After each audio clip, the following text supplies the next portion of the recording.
Folks, welcome. We'll go ahead and get started. I'm Joseph Sutkowi, Chief Waterfront Design Officer at Waterfront Alliance. I oversee a number of our resilience projects, including this one. I also lead the Waterfront Edge Design Guidelines or WEDGE standards for the organization, joined by a number of folks that we have worked with on this exciting project, who you'll hear from today. The way that we're going to structure today is I'm going to give you a quick overview of the overall Flushing Meadows Corona Park Resilience Study. It was released about a month ago by Waterfront Alliance. We're then going to invite John Surico from Center for an Urban Future. He's their Senior Fellow of Climate and Opportunity. He also worked on the Center for an Urban Futures report on Flushing Meadows Corona Park, the park that Queens deserves. Will talk us through some of the very, very closely related conclusions and recommendations that they came to. And then we're going to invite a couple of our partners on the resilience study into a conversation around the future of the park. So we have Anthony Sama, the administrator of Flushing Meadows Corona Park. He's also the executive director of the Alliance for the park. We have Grace Tang, program director at New York City Parks, who is served as the project manager on the park side for this project. And then we have Patrick Parault, senior vice president at AKRF, the engineering firm that led the study. He's also joining us. So David, you can go to the next slide. So the project that we led, this was initially funded by Grace Meng, Congresswoman from in Flushing, and then a private funder, Queens Future, also supported the work of this project. And this was a design and kind of visioning process led by Waterfront Alliance, but we said we can't, as this external nonprofit, come in and really dictate what should happen at Flushing Meadows Corona Park from the outside. So we partnered directly with New York City Parks, who put in an incredible amount of time and effort and expertise in the process. And we really worked hand in hand as a team, kind of with it was essentially two clients for the design, the consultant team. We worked hand in hand with them across the project. AKRF is the engineer and prime consultant on the project. We're also joined by Scape, the landscape architecture firm. Both AKRF and Scape really known for working with water, knew the park and community well, and knew nature-based features well, which is why we brought them onto this project. And the overall goal of this resilience study was to figure out, looking ahead over the long term, how do we actually address flooding in Flushing Meadows Corona Park? You can go to the next slide. So for those familiar with Flushing Meadows Corona Park, those that visit the park, you know that after it rains, the park stays wet. That's the fundamental challenge that this project was looking at addressing, is that the park continues to flood, and that as climate change continues to progress, that flooding is going to be more frequent, that flooding is going to last longer, and the problems are going to really be exacerbated. And as a result of that, today and in the future, soccer fields become unplayable. People that want to jog or bike around the lake run into areas that they can't traverse the pathways. The drainage systems continue to be clogged. And there's a number of sources of that. I won't go into a ton of detail on the map, but what you should know, just for context for this conversation on how the drainage works in the park, is a couple different ways that water enters the park. There's a spring in Willow Lake. There's precipitation that lands on the park. And then there's drainage from the surrounding neighborhoods, which are all considerably higher than the park. The park sits in a valley. It was filled in wetlands, filled in like the late 1800s, early 1900s, with coal ash. For those familiar with The Great Gatsby, this is the Valley of Ashes that he references, or that gets referenced in that book. And then you also have things like the highways that surround the park. They dump their water into the park, and that has both water flooding issues, and there's water quality issues related to that as well. Water moves from right to left on this map, and you'll see this orientation a couple times. On the right, that first smaller lake is Willow Lake. The water then moves to Meadow Lake, which is the larger of the two lakes, and then it enters Flushing Creek. Flushing Creek runs under the Van Wyck Expressway for a portion, then into a pair of pipes that go underground underneath portions of the lawn near the Fountain of the Planets, which is that um, circular kind of pond in the center of the park, open through the Fountain of the Planets, back into underground pipes, and out to Flushing Creek through. There's a tide gate there, and then out eventually to Flushing Bay once it's past the park. One of the challenges that we run into here is that it's difficult for water to move through that process. There's not a ton of extra storage capacity. So when it rains, the water kind of has nowhere to go. And it was a big focus of, what the resilience vision was really looking at in this project. Next. So we also, in this process, were really intent on making sure that we were hearing from communities on where the issue areas were, what the priorities were, and had a really robust engagement process across the 2 years of this study. So there were two primary rounds of engagement, 2 summers that we spent in the park with dozens and dozens of events and canvassing days and a survey. And all of these blue dots on the map are where people told us that there was flooding present. And as you can see, it's a fairly broad area in the park that people identified as problematic. And if you look at around Meadow Lake, the larger of the two lakes, lots of concentration there. One of the big themes was we can't always get around the lake because the lake overtops and there are pathways that are blocked. And then another kind of hub, if you follow the trajectory of the underground creek, another set of areas there where flooding is kind of a continuing and chronic problem. Next slide. So we then went back to Patrick and his engineering team and the landscape architecture team and said, come up with a series of ideas that you see as areas of opportunity where we could start to address the issues. And they put together 15 different kind of distinct ideas, different variations of those. And then we went to New York City Parks, we went to Guardians of Flushing Bay and said, okay, what ones are workable? What's feasible? What are the ones that we should really prioritize? And two distinct visions emerged from that. Next slide.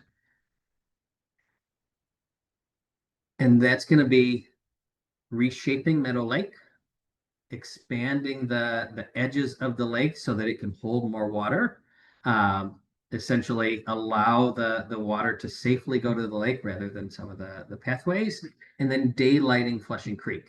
And what daylighting Flushing Creek is going to do is, again, add storage capacity, also do so in a way that allows for habitat creation, and gives the water a place to kind of slowly make its way out of the park, rather than standing on the lawns, the soccer fields, the pathways that are there. Essentially, the kind of common theme of these is that we recognize that the water's coming. We recognize that we can't move it realistically out of the park faster. You can't, we weren't looking at like pumping into Flushing Creek, which would have had its own set of issues. So how do we make sure that the park can really thrive with water and manage the water that's coming in from all these different sources safely? Next slide.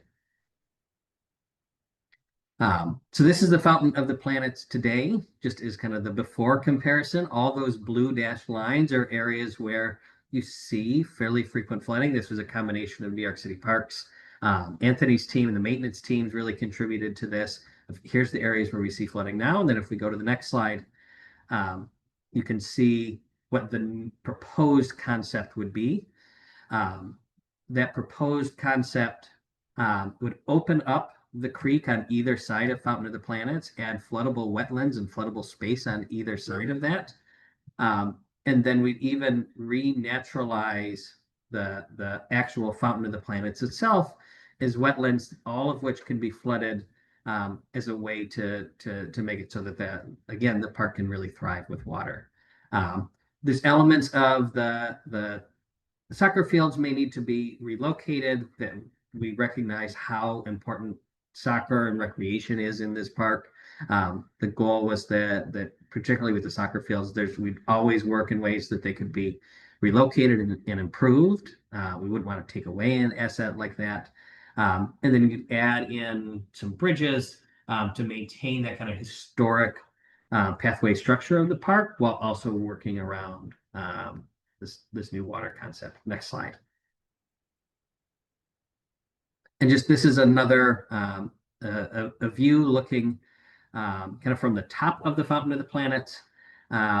You'd add new trees. You'd have the Daylit Creek. You'd have wetlands and hence bird habitat in the creek or in the fountain itself.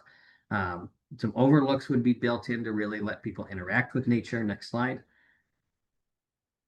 And then another section looking, we would want to look at, can we add in nature trails or boardwalks, and then all of this underneath that raised platform that's all floodable to really enhance the storage capacity, give the water someplace to go. Next slide.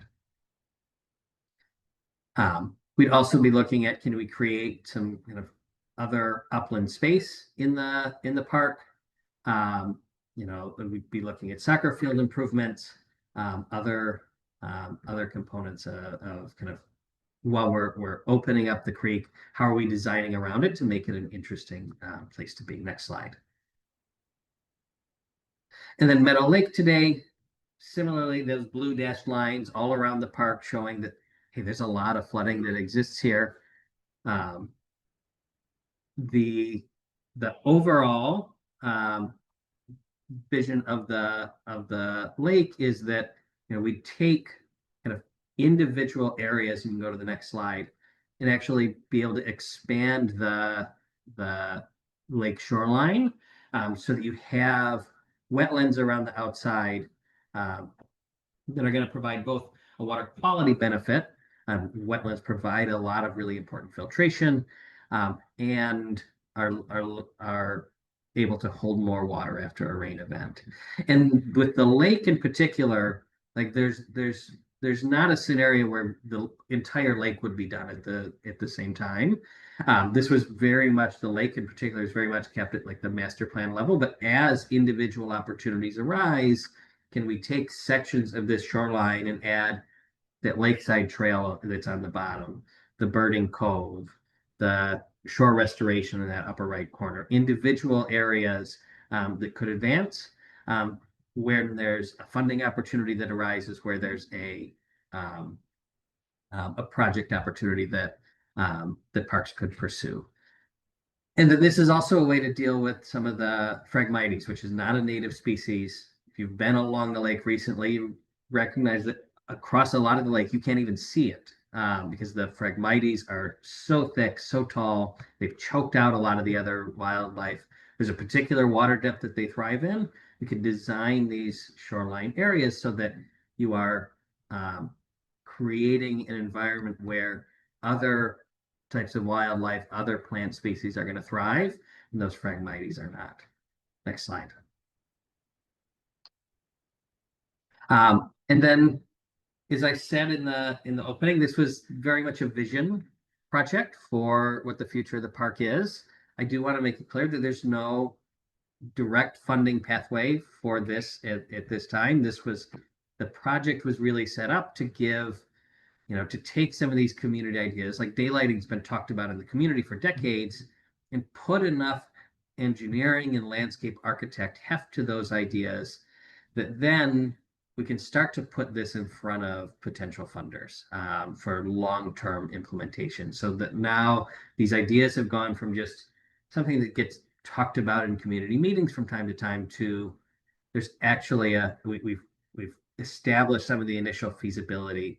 and we've got a vision that you can put into a grant application. There's a lot of work left, a lot of technical analysis left to do.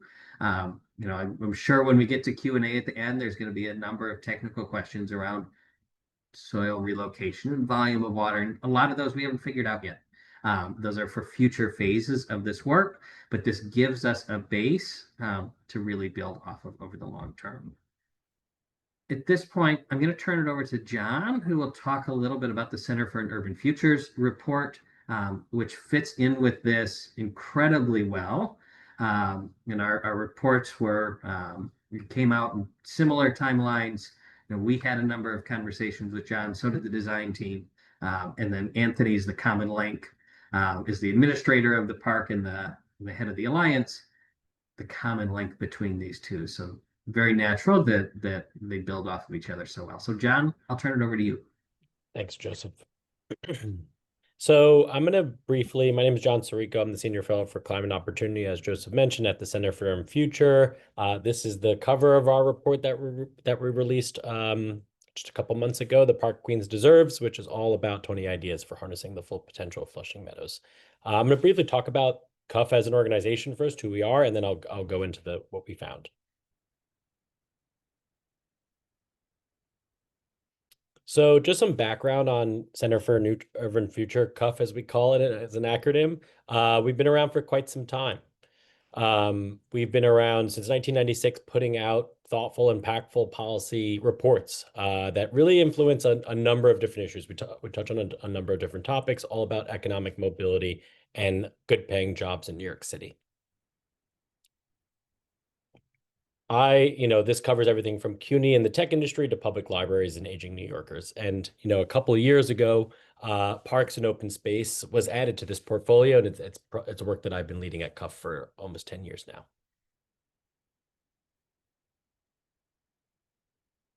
So to that point, ironically enough, our first report we ever did on parks actually featured a picture of Flushing Meadows as its cover. This was a picture I took in Flushing Meadows after a pretty normal rainfall.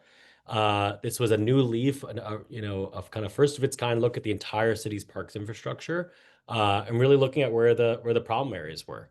We had never talked about parks before, but we really felt they were essential to the livability and well-being of New York City. So working with the Parks Department, crunching their own data, we found that the average New York City park is 73 years old and last saw renovation in 1997. We also estimated at that time that the system needed about $5.8 billion. This was in 2018, mind you. $5.8 billion in investment to address these needs, and that didn't include deferred maintenance. Now, our reports are all about impact. We don't want to just have a report and it just could be left on the shelf. So we spend a lot of time trying to get these policy reports in front of policymakers and decision makers. So a new leaf we're quite proud of. It was a research that really helped catalyze the Play Fair Coalition in 2019, which is the largest alliance of parks advocates in a generation. And their work, which continues to this day, was really essential in securing one of the biggest single one-year increase in funding for the Parks Department, which happened later that year. $44 million, a historic infusion of expense dollars, the largest in generations. Now, this is our more recent work that we've been focused on, which is really about new ways of paying for the park system, paying for the growing needs of NYC's parks, which came out in January 2024. And some of that work we've been doing recently is taking some of these ideas and really building out policy proposals and action plans for how they would look. So two of those ideas that we've done more recently, a modest ticket surcharge that would be dedicated to parks maintenance is one such idea, and also expanding parks concessions with the Parks Department being able to capture its revenue, which currently isn't the case for so many parks concessions. The money goes back to the city's general fund. Impact thus far of that work, really excited to see tons of press around it. All about these new ways to get revenue for this thriving, growing system that so many New Yorkers rely on, especially in the wake of the pandemic. So tons of coverage in the New York Times and Gothamist and so many publications. And I'll just mention at the end that we helped consult on a small ticket surcharge that currently exists at Under the K Bridge Park, which helps fund the North Brooklyn Parks Alliance and the care that they do. Now, fast forwarding to today. This is a picture of Flushing Meadows, as folks know. So just some background on how this report came about. Flushing Meadows, it was actually, we had never done a kind of specific park looking at a place-based, a place-based report. So we received a grant from the Alliance, worked with Anthony's teams to develop an ideas report for the park's future. And I was really excited about it because it was the first place-based report CUF has ever done in its 30-year history, just focusing on one place. Most of the staff is based in Queens, so we were really happy to do this work. We spent 6 to 8 months speaking with over 20 stakeholders, park users, experts, institutions, folks like Joseph, NYC Parks, tons of people that touch the park or use the park or interact with it in some way to understand challenges and opportunities. We worked in concert with other orgs like the Waterfront Alliance, who are currently studying the park, so work was complementary, not duplicative, and how we could kind of boost each other's efforts. And also, again, we regularly met with the Alliance and NYC Parks for site visits, data analysis, and wanted to make sure that what we were proposing had some sort of basis in reality, right? And had data behind it. So some challenges and opportunities that came up. Really, when I would talk to people, I would ask them 2 questions. One, what's not happening right now in the park? And what more can the city do? Because a lot of our reports are really looking for more investment and more resources from city government. And here's what we heard. We heard flooding, of course, the theme of today was one of the biggest issues. Also, interagency collaboration, the fact that parks cannot do this work completely alone as an agency. Lackluster concessions, that folks wanted more options in the park. Lack of maintenance, the inability to kind of keep up with the usage of the park. Aging infrastructure from the World's Fair. Mobility challenges being kind of hard to get around the park, which is sprawling. Private events without public gain. Design demands left over from a kind of previous usage of the park, no long-term vision that was present, and then also a campus feeling that there was a lot of different institutions that weren't always interacting with each other. The data, though, is what was particularly striking. We really looked at what the parks received in the past years. So Flushing Meadows has received $100 million since 2012. Over half of that money has gone to just one project, which was the restoration of the New York State Pavilion in the picture you just saw earlier. Most of the capital funding has gone to projects that, albeit crucial for the park, were not necessarily yielding tangible benefits to everyday users. So while really important, not necessarily things that the average New Yorker was seeing. And then we also saw that the upgrades to water and electrical systems, including the Parault Bridge, which connects the subway station, the Long Island Railroad, to the park, would cost an estimated $650 million. This, however, is a chart that's been cited probably the most in press, which shows just what other conservancies are spending on their park, Central Park and Prospect Park, and showing what the Alliance is able to garner. Now, the ideas, and there's a lot of them, so I'm going to go through them pretty quick. There's 20 of them in total. So the really kind of big ones that stood out was making really a long-term capital commitment from City Hall in Flushing Meadows that would allow this park to be able to really be a priority of the next mayor. We talked a lot about prioritizing future spending for the flooding, that becoming a main focus of capital renovation, and also the idea of looking at a flood fund, which would be able to take a bunch of different private revenue sources and public revenue sources and address what we think is the largest issue facing the park, as the Waterfront Alliance just showed. Also to that, though, going back to the interagency collaboration, we felt like there was a big role for other agencies to play a part, like DEP, like DOT, these other agencies that have a role in the park. And also this includes state partners as well. But also, I think another really main idea that came out of this is developing a 10-year strategic plan for the park that so many of other major signature parks have that really can lay out the capital priorities of the next 10 years to help guide decision-making. We talked about develop ways to better integrate the member institutions, kind of getting rid of that campus feeling that I mentioned earlier, expanding things like City Bike and other e-mobility pilot programs that exist nearby. Thankfully, some of that work, City Bike, is getting closer and closer to the park. Convert more of the open space to multi-purpose fields. One thing that came up so often is that the park was designed for the World's Fair, not for how it's being used today. And that is such a key point.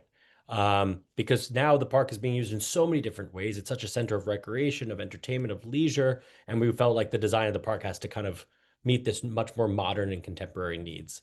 We talked about things like establishing a signature event that brings visitors there, covering, sometimes we wanted to shoot really high and show people a vision. And this includes covering one or more of the highways surrounding the park for more green space, for housing, things like that.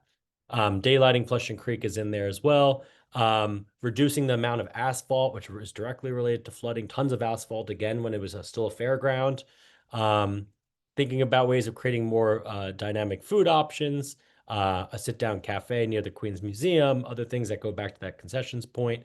And then I'll just say other ways to really leverage the institutions, the amazing institutions in the park, like the Queen's Museum, the Queen's Theater, NYSI, the Queen's Zoo, to really bring them out into the park more. And then last but not least, a lot of looking around the park of how to get there. So thinking about an emerald necklace of parks that are kind of connected, like Casino Corridor, like the Corona Playgrounds, like all these parks that are kind of tying up next to the park. And then also reimagining the entrances, including a bridge over Flushing Creek, ways that people can feel more connected to the park, expanding things like NYC Ferry to get there, and also thinking about ways to really look at some of the hallmarks of the park. This includes the playground for all children, which was a hallmark when it was built, a pioneer of playground design, really looking to redesign it for the modern era. And then last but not least, thinking about ways to do really cool, quick build things around the New York State Pavilion. I know that was a lot. I just kind of threw all 20 at you. Here's a map that kind of lays out some of them. If you see the next picture here, you'll get a sense of where they are in the park, because the park is sprawling. So there's a lot of different ways that you can blend these ideas in. Now, the impact thus far of this report, which we're really excited about. We've had lots of press about this, more so than we usually get for reports, which is really exciting. So there was an article in the New York Times. This was in Time Out New York, Queens Daily Eagle. We had a column from Justin Davidson in the New York Magazine about this. New Yorkers for Parks launched a whole petitioning campaign in coordination with the Alliance and with the Waterfront Alliance as well. And then also all of us here were at a really great rally a couple of weeks ago to call on more investment in the park. And you'll notice that's me standing right behind Anthony and Joseph there. And really the next steps, which we do with all of our reports, again, is to continue to garner publicity and press, because really, we truly believe that your kind of decision makers and policymakers are reading the New York Times, perhaps more than they're reading your policy reports, right? So really trying to get that press for this stuff. Continue to host meetings with NYC Parks and other city agencies about this work. Continue presentations to interested advocacy organization campaigns like this webinar today. And then also continue outreach to elected officials in City Hall, especially considering the transition in incoming administration. We're feeling hopeful, that the moment has arrived and there's really good attention for the park, and we're feeling hopeful of what's possible. As you can see in one more picture should be there. Recently in the Queens Daily Eagle about the incoming mayor having his first press conference right in front of the Unisphere, which we thought was very symbolic in the future of the park.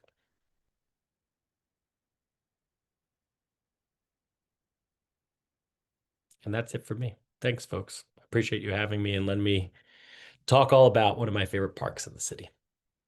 All right, thanks, John. And I think folks can see just how well aligned the priorities of our two organizations are. I'm glad John referenced the petition. Saved me some talking points. The link to that petition is in the chat now. And at this point, I'd love to open up to some questions for the other folks on the panel. So maybe if we start with Grace and then Anthony and then Patrick. What does a climate resilient Flushing Meadows Corona Park look like to you? And then what are some of the most critical first steps to getting there, knowing this is a long-term process? Grace, do you want to start us off? Hi. Hello. Thanks so much for having us. And thank you both to the Waterfront Alliance and CUF for the amazing work that you've done. I mean, I think both organizations have, really shone a spotlight on Flushing Meadows Park. And so, I mean, really, we worked hand in hand with Joseph and Patrick's team to develop the vision that is presented in the resiliency report. And I think that is really a vision of, you know, creating a park that really like thrives with water as opposed to try to wall it off from the water, right? This is a park that was built on marshland, tidal wetlands. It is of the water. the Flushing Bay enters the park right at its northern end. So really to try to embrace water, I think is what will make it most climate resilient. It's really, really challenging. It's flat and then it's surrounded by, neighborhoods that are higher up. So just gravity, we're fighting against gravity. But I mean, I think the vision that was laid out in the Waterfront Alliance report is really like the seed, I think, for a much bigger set of projects that I think we're excited will get support. I mean, from my standpoint, it's really just advancing those ideas. I mean, funding obviously is what we need to advance a lot more technical studies, be it surveys, be it, more hydrologic monitoring, soils testing, all kinds of technical data that the team wasn't able to do in this, high level planning study. But I think really kind of drilling down and just gathering more data to like ground truth some of the ideas, I think is a critical next step. And Anthony, your thoughts on both what a climate resilient park looks like to you? Is it's more well, I do want to. It's the community's park. This is very much your park as the superintendent or the administrator. And from your perspective as a very on the ground role, what are those next steps? Yeah, no, thank you, Joe, and I want to echo Grace's comments and thank the Waterfront Alliance and Center for Urban Future for their reports today and partnership, especially on this with the Waterfront Alliance on this climate resiliency piece over the last is it 18 months? So feels like it was just yesterday we were kicking this off, but I see Patrick smiling. I'm sure he's like, it actually felt like 10 years, but here we go.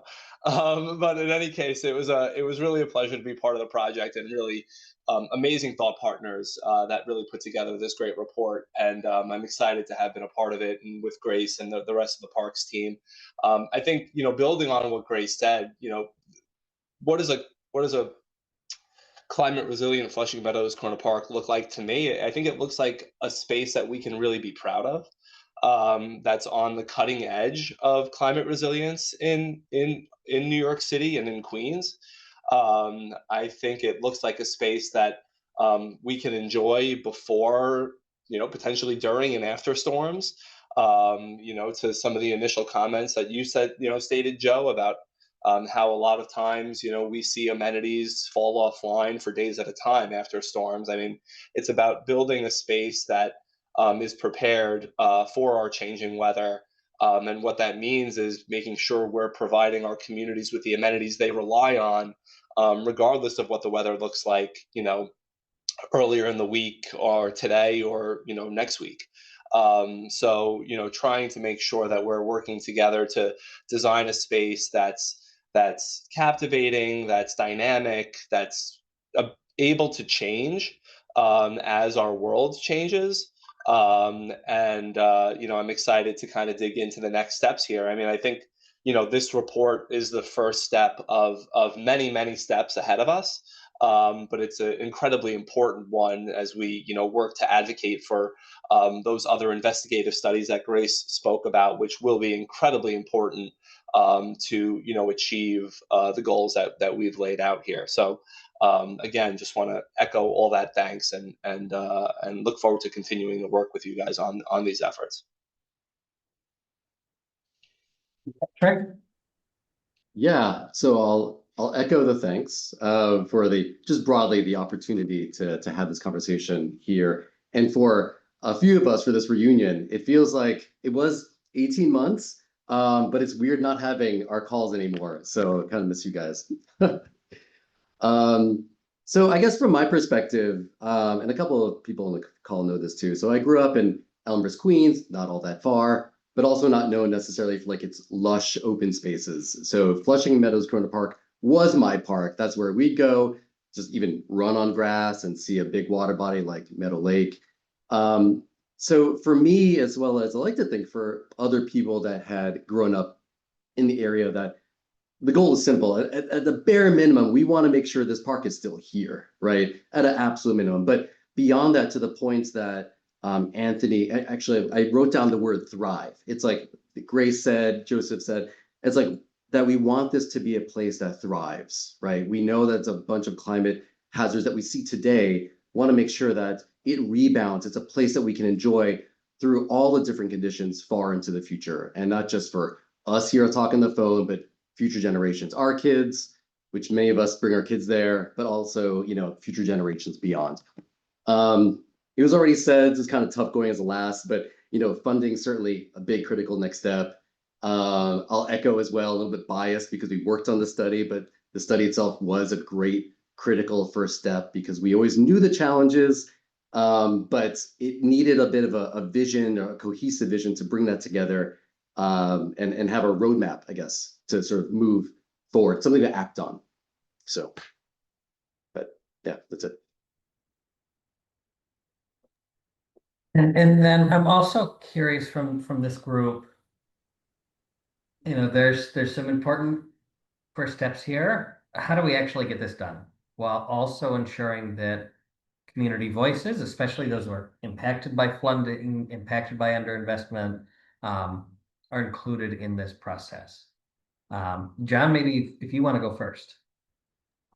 Yeah, my mind keeps going back. I mean, you know, echoing everything that was just said. You have to have City Hall care about it. You know, the mayor has to be deeply invested. You know, I think when you look back at past kind of renovations of parks, I think of the kind of, I worked at the Central Park Conservancy for some time. So thinking of the work that the 20-year vision to bring Central Park back from the cliff it had experienced after the 70s really took the vision of mayors that wanted that to happen. And we saw that similarly in Prospect Park as well. You have to have that vision has to come, that interest has to come from City Hall. You know, the last big kind of strategic vision for Flushing Meadows came under Adrian Benepe and Bloomberg, but it was at the end of Bloomberg's time. And it was a great strategic vision. There's a lot of actually really good lessons from today that they kind of were foreshadowing. They talk about flooding in 2008. They talk about the difficulties of getting around, but it wasn't really taken on by the next mayor. You know, I'm hopeful that the first Queens mayor that we've had in, you know, a century might be the person to do it, but it's something that, you know, you really have to have that top level interest in investing in this space that is so important to countless New Yorkers. Because I think that then allows the strategic vision. You know, it's a park that's beloved by so many. I love to see how many elected officials love this park and are always there. You know, at a rally, we had the borough president, Donovan Richards, who deeply loves the park, Shaker Krishnan, who represents the district right next door. So that's no, you know, Grace Mang obviously being involved with the report, clearly knows the park. So that's all there. But you really have to have City Hall kind of really invested as well, or at least, you know, willing to kind of let this investment go forward. So I would, that's something that I'm kind of top of mind for me right now. And then Grace and Anthony, from the city's perspective, you know, knowing how all the different systems work, how the funding streams are going to have to work, the approvals process, like there's so many steps in the bureaucratic process and the planning that has to go in it. And how, from your perspective, how do we get there? Grace, you want me to start? I'll give it a shot. Yeah, I mean, you know, like has been said, this is not something that's going to happen overnight. There's a lot of processes, there's a lot of planning ahead of us, a lot of advocacy for the funding that we need to realize these projects, which are ambitious projects. I mean, let's call a spade here. These are ambitious projects for Flushing Meadows. They're transformational projects for the face of this park, for the face of the borough and the city, quite frankly. And so, you know, we're talking about the start of, you know, many years ahead of us to realizing this. But I think the good news in a lot of that, and the good news is in a lot of these processes, is that the community is urged to be part of it. You know, whether it's about initial scoping, design, you know, community engagement. I mean, even with just this study, Joe, I mean, I don't have to tell this panel, and I'm sure a lot of people who are on here are aware of the tremendous amount of engagement that was done just on this resilience study. just on understanding how people engage with the park, what they want to see in the park, and how they experience the park. And similarly, when it comes to designing our parks, and that's not just here in Flushing Meadows, it's citywide, we want to make sure we're designing a park for the communities that are using it. We want to make sure we're not,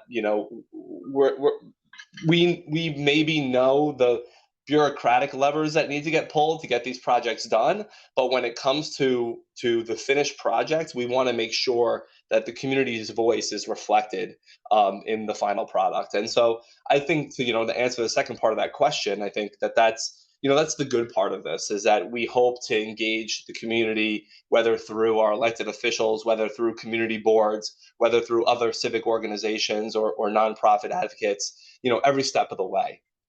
And so, we really want to make sure we're building a park for, the next generation and for generations to come. As Patrick said, at a base level, the point here is to make sure this park lasts for forever, and that there is always a park, a Flushing Meadows Corona Park, for our community to enjoy. But yeah, it's going to take a long time, and it's going to take a lot of people like myself and Grace and others, at the Parks Department, to not lose sight of what's important and make sure to keep driving these priorities forward and make sure they remain the priorities of our agency, and our administration, both here in parks, but especially downtown at City Hall. Grace, I don't know if you want to take a moment to add to that. Sure, yeah. I mean, yeah, I would echo some of the points made already. I mean, I think this park, these studies, I mean, we're kind of at a great moment, I think. Like, we're kind of at a tipping point, right? There have been many, many studies. There's these two studies coming out. We have a future mayor who is about housing and all the things that need to go into supporting a great, you know, life in New York City. There's a lot of pressure in the surrounding areas of the park, as many people know. I mean, this park needs a lot of work, and I think we're at a great moment. And so, again, like having the advocates, having these two organizations here, as well as many, many others, just really advocating just to get that first, even if we can get, enough funding for an initial capital project, because like many have said, this is going to be multi phases. I mean, often what you need is that first infusion of funding to really get something into the ground, prove out what our studies showed, and get people excited and build the momentum. And I think once we can get that going, I think we're kind of, we're setting ourselves up for success. And really just like, I think now is the moment to like really push, get something in front of the new administration, and have this be kind of like a signature investment. I think we're at a really exciting moment. So looking forward to um, the next 4 years and see what will come of it. And I think that's good. really where, oh, go ahead, Patrick. Well, I was going to add, sorry to interrupt, but just because I wrote a few things about the communities being urged to be part of it. And yes, there's the aspects of the elected officials that certainly will be needed to get that support. But I think at the same time, I think the question was on community voices and getting things done. They certainly still can go hand in hand.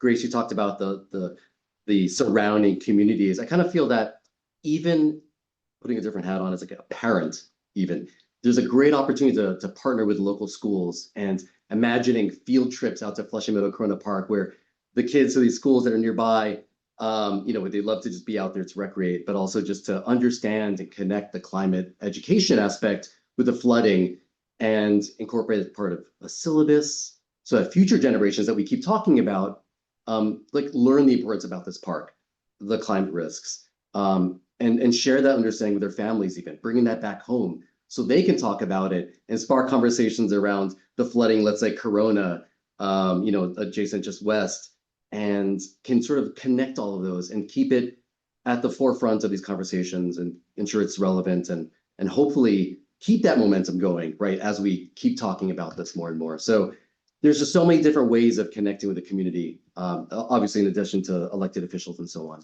So just adding that, if that comes to mind. Yeah, and I think that really highlights where these partnerships between the city and nonprofits and kind of keeping those community voices part of the process, and also being able to be that external advocate that really can draw attention to things that otherwise are struggling to get on the elected officials' priority list, struggling to get through those capital processes. And this is where the city nonprofit partnerships can really thrive. And I'll also add that Waterfront Alliance is doing this again with parks, and adding in DEP and yet another community partner, Coney Island Beautification Project, into a Coney Island Creek shoreline. Coastal resilience and habitat projects. So that this model that we've seen here to get to this idea that we think really can move forward, take a while, but it's positioned well. We want to be replicating this across the city to really help bring in those community voices, put some philanthropic and external resources behind those really community-driven ideas, but at the same time, not doing that independently, doing that hand in hand with the city, who, I'll say this again, Grace and Anthony and the team at Parks were incredible partners in this. And we could not have come up with a vision like this without their support throughout the entire process. I've got one more question that I'll ask, and then there's a couple questions in the Q&A from some others that we'll try to get to. So just a very short answer here. If you could secure one major investment or policy change for Flushing Meadows Corona Park tomorrow, what would it be and why? And maybe let's start with you, John, then Patrick, and then we'll go to Grace and Anthony.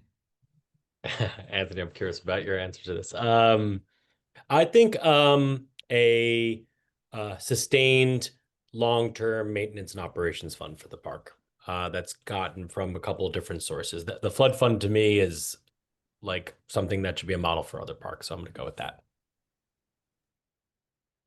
From my perspective, and touching on something that Grace said about phasing this, because it's a long vision. It's a big vision. It's going to take a lot of time. One thing that does come to mind is investment that comes out of our study is like, as part of the phasing is, as you showed before, there are a bunch of soccer fields. One could use a lot of improvements, and even just shifting that soccer field north, it does a couple of things. It gets it out of the flooding area. Soccer is a beloved here in this community, so having it usable year round would be amazing. It also creates it gives us the room for this pathway as well. So it's a gesture in that direction where we are moving this, improving it, getting in the floodplain, and it's just like, it's that first step. So just throwing that out there as a thought. I'm going to just say funding for a more technical feasibility study and a chunk of money for a good phase 1 capital project, just to get it started. And I'm going to say you can give a man a fish and he'll eat for a day, teach a man to fish and he'll eat for a lifetime. I think sustainable funding streams are what this park really needs. Whether it's through, John's idea of a maintenance fund that the city baselines for this park, or it's through other revenue sharing ideas that the Alliance can potentially work to negotiate with the city in some capacity and with parks in some capacity. But, out of those sustainable funding streams will come continuous investment and capital improvements in the park. And I think it's also just worth saying that it's about doing it in a very strategic methodological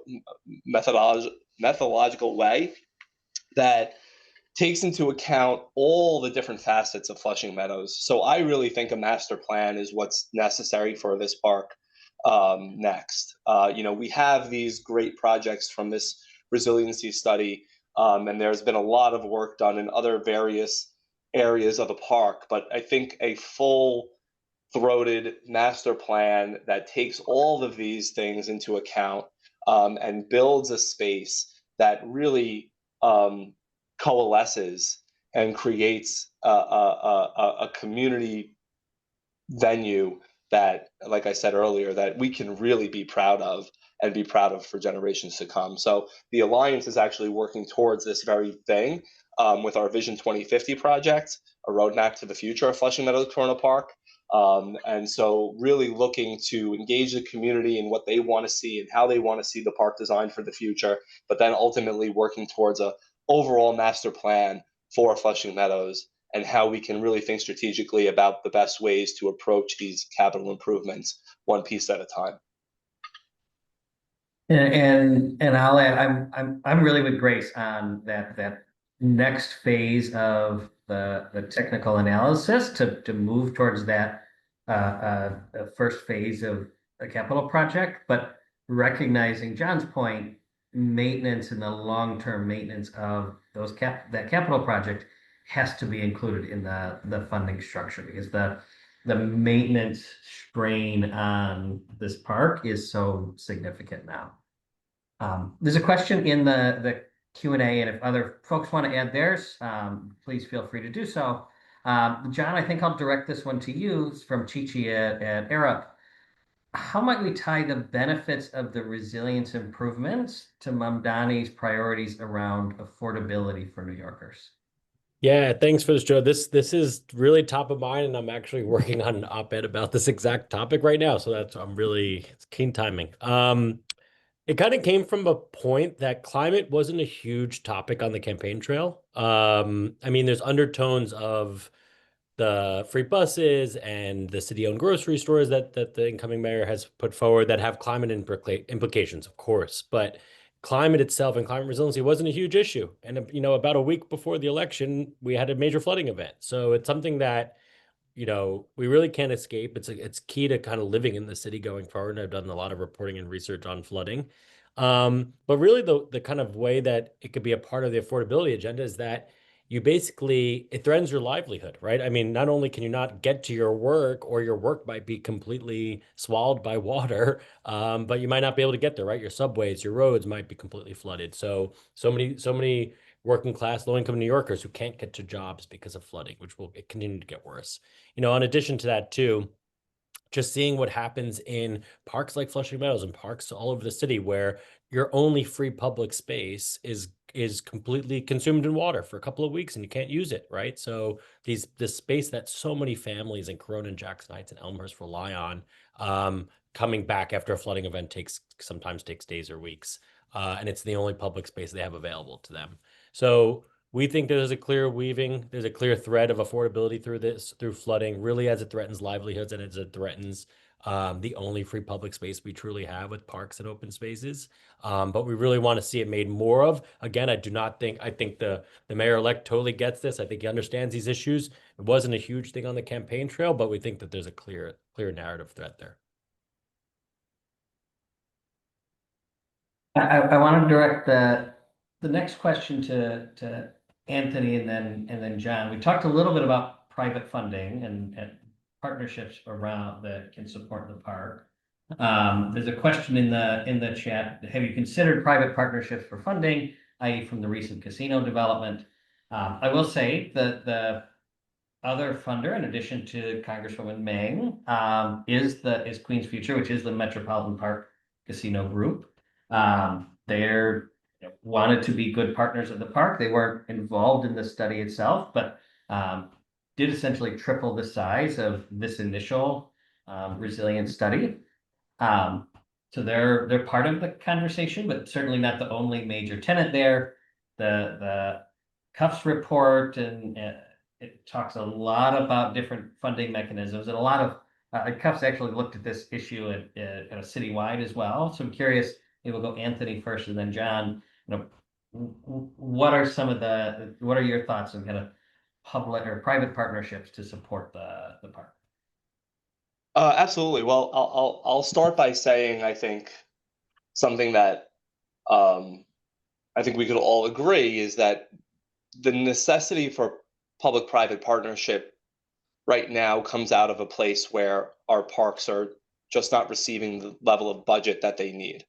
right? So I'm not gonna philosophize on, the importance of public-private partnerships or versus public funding, or the casino itself, or other venues here. What I'm going to say is that a rising tide lifts all boats, and I think that if the city and this administration works to properly fund our parks the way they're meant and intended to be funded, then those public-private partnerships can focus on the things that we want to bring to our communities. The more dynamic programs, the more dynamic experiences and opportunities to engage with these really, wonderful top tier, entertainment and recreational opportunities.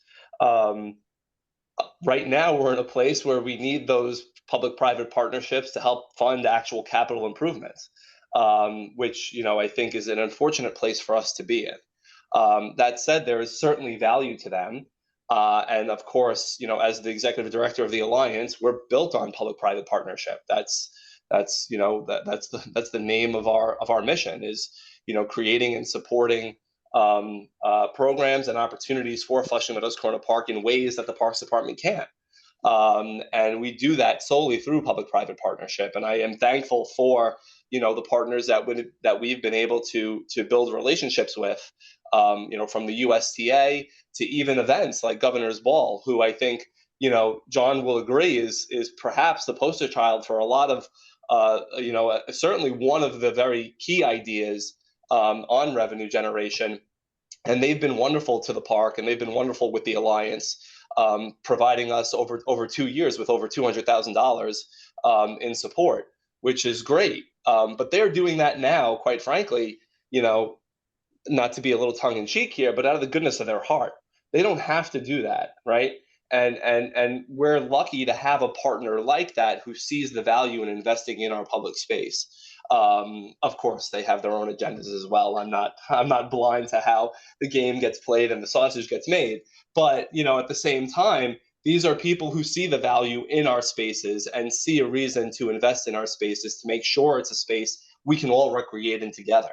And so, more of that being woven into the fabric of these agreements between public-private partnerships, or even at a state level with a surcharge or a tax on certain entertainment venues in the city that can support not only parks but arts and culture. I mean, I think these are really important ideas that should stay at the top of our discourse when it comes to how to best support these types of amenities in our city. Well said, Anthony.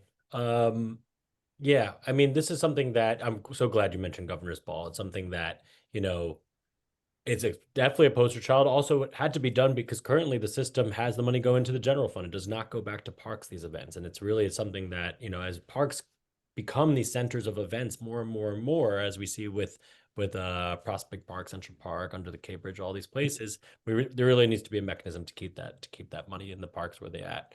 When we put out our 20 ideas for revenue 2 years ago, we made very clear that it's going to be pretty site specific. Some work better than others. Concessions is a great example. There's some parks that concessions are just not going to work in because they don't get enough foot traffic, things like that. The ones that come to mind, the ticket surcharge that Anthony just mentioned is a clear one. Another I would say is a stormwater fee. It's something that's been talked about up in Albany. It would need Albany's permission.